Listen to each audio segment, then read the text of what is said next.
Hey everybody, what's up? Welcome back to the channel. I told you I was gonna stay away from gear review stuff, and I kind of am. This is more of a help me make a decision type thing, but as you guys know, I'm on the Fuji XS20. I'm still on the XS20. It's almost end of January. I haven't purchased a new camera yet. It's been very challenging at times, and I'll tell you why in just a second. But I have a dilemma in front of me.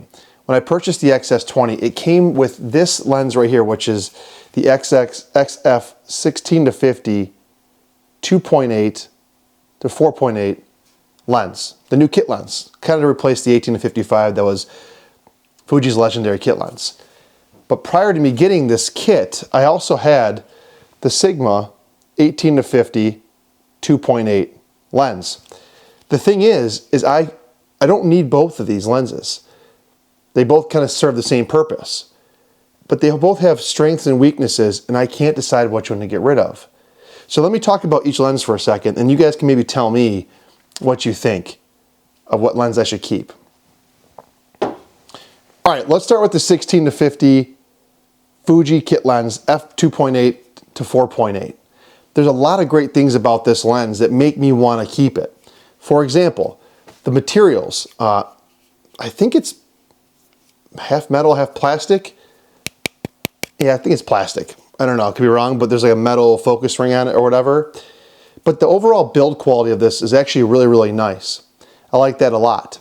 I like the way the focus rings are. It kind of fits in with the overall Fuji lens design aesthetic. I'm filming on the 33 1.4 right now. It matches that very nicely.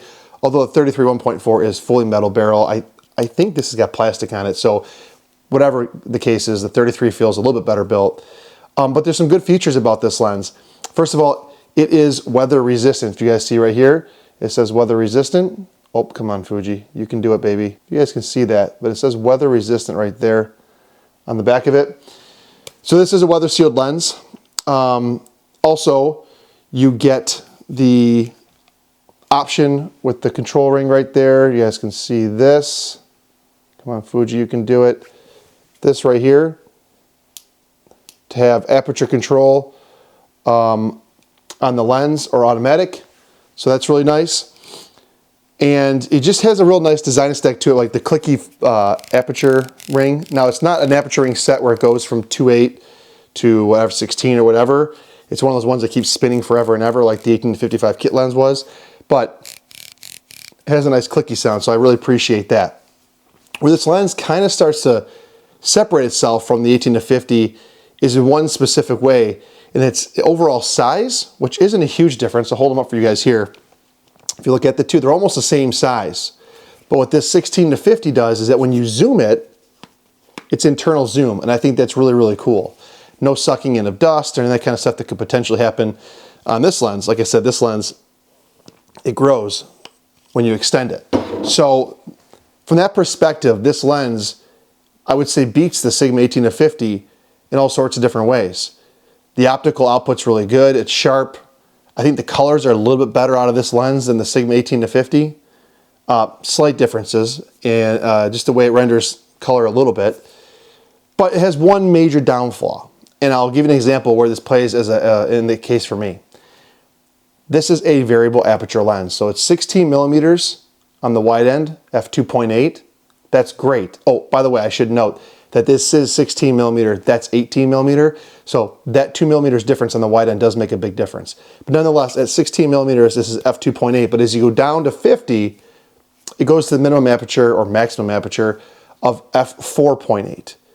And for me, f4.8 is a bit of a problem when I'm doing something like, for example, today my daughter is doing her cheerleading routine. She's in a competition, her high school cheerleading routine.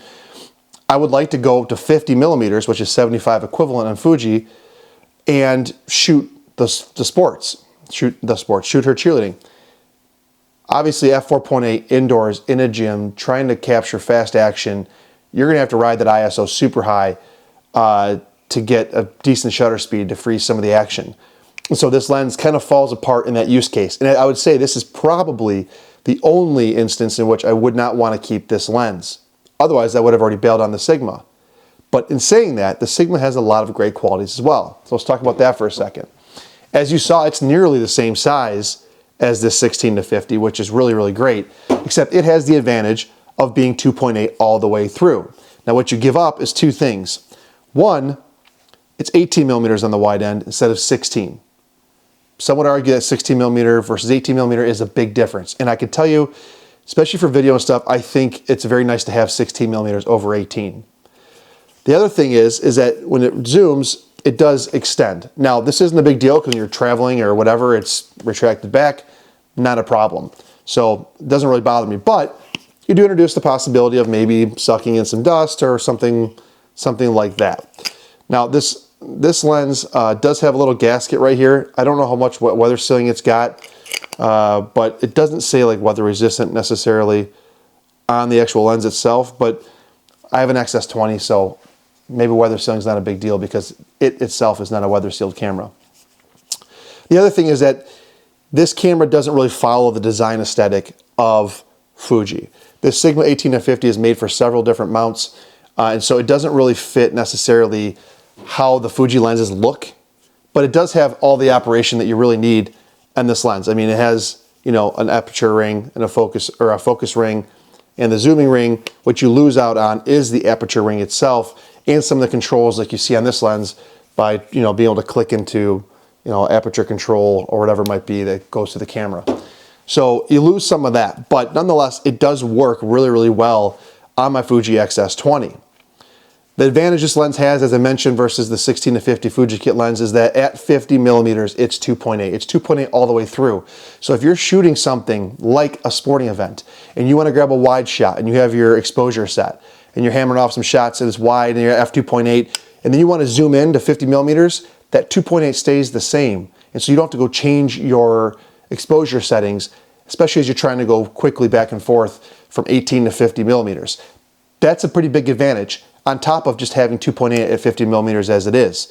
So from that perspective, this lens definitely wins. With that said, I don't know if it's my perception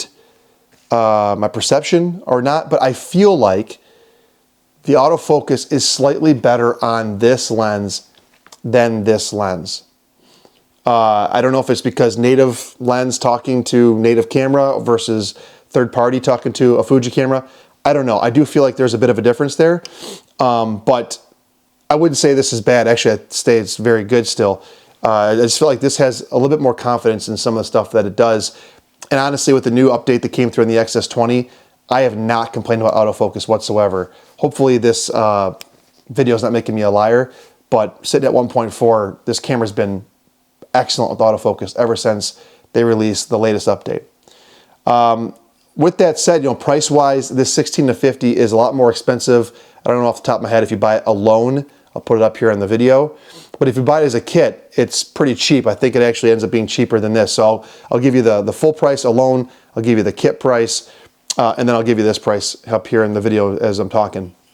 But I don't really need both. And the reason why I want to get rid of one of these is because I look at this and I go, well, you know what? I kind of want to get the 18F2 pancake to put on the XS20 to throw in my pocket, jacket pocket, not my jean pocket.